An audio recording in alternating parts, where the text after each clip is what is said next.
Di dalam hadis disebutkan lagi bahwa satu suap makanan yang haram itu mengakibatkan 40 hari ibadah kita ditolak oleh Allah.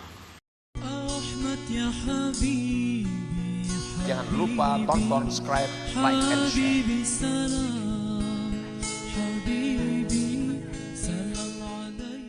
Ibnu Abbas radhiyallahu anhu berkata, la yaqbalullah salatal abdi wa fi jawbihi syai'un minal haram.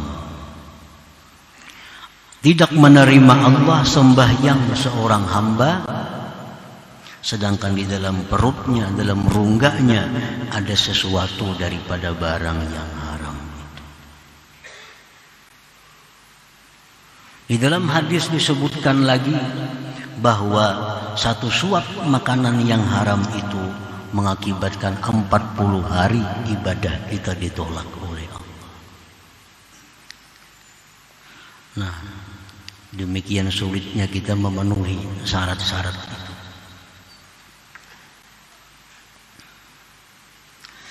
Wa qala aidan, di dalam hadis pula disebutkan, man ishtara thawban bi 'ashrati darahima wa bi thamanihi dirhamun haramun lam yaqbalillah salatahu ma dama 'alaihi minhu syai'.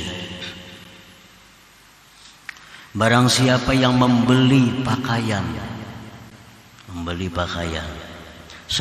dirham harganya umpamanya, dalam harga 10 dirham itu ada 1 dirham yang haram, Allah tidak menerima sembahyangnya selama atasnya daripada pakaian tadi sesuatu yang haram itu. Jadi ini yang zahir,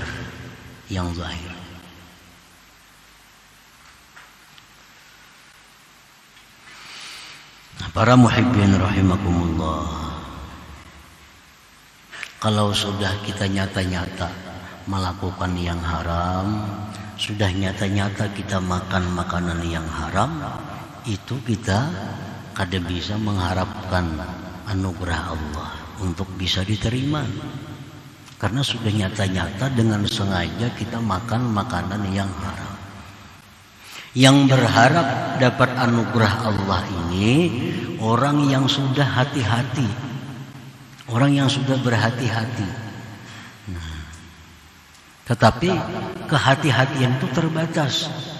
Banyak hal-hal yang haram yang tidak diketahuinya, yang di luar dari kemampuannya. Nah, itu yang bisa berharap Allah menerima ibadahnya itu. Itu yang bisa berharap bahwa Allah memaafkannya dari karena memakan yang haram yang di luar pengetahuannya itu, yang di luar kesengajaannya itu. Nah, kalau kita sudah nyata makan yang nyata-nyata hasil yang haram, hasil pakaian didapat dari yang haram, itu kita pakai pakaian yang dari haram ini, kita makan makanan yang duitnya dari yang haram, lalu kita berharap bahwa kita dimaafkan oleh Allah, nah itu tidak akan terjadi, tidak akan mungkin. Kalau berharap, berhenti terlebih dahulu, tobat terlebih dahulu, nah berharap kemudian.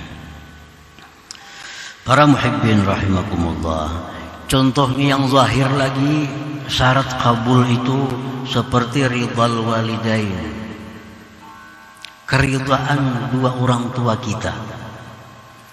Orang-orang yang durhaka kepada ibu bapaknya, ini Allah tidak ridha kepadanya. Ridallah fi ridal walidain.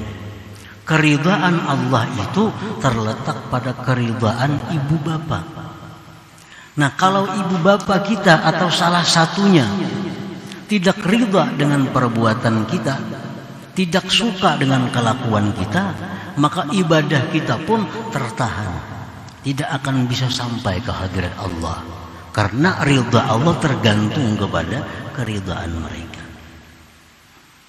Orang durhaka lawan ibu bapak, lalu ini ahli ibadah, ibadahnya sia-sia. Ahli ibadah, ahli wirid, ahli tahajud, puasa tiap hari, tapi dengan ibu bapak durhaka, Nah ini sia-sia ibadahnya, ditolak oleh Allah Subhanahu wa ta'ala.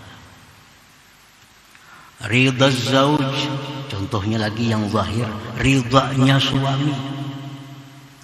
Nah, perempuan-perempuan, istri-istri yang durhaka kepada suaminya, itu jangan berharap amal ibadahnya diterima oleh Allah sebelum dia mendapat keridhaan dari suaminya.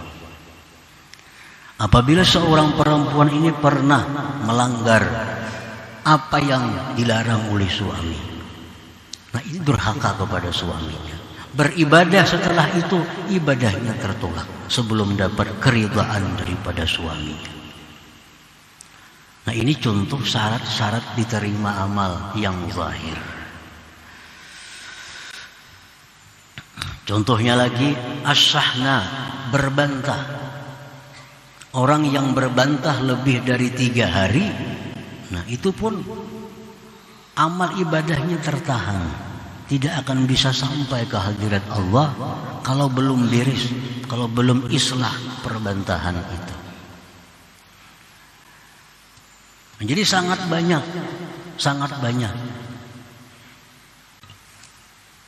syarat-syarat untuk diterimanya sebuah amal itu di sisi Allah Subhanahu wa ta'ala.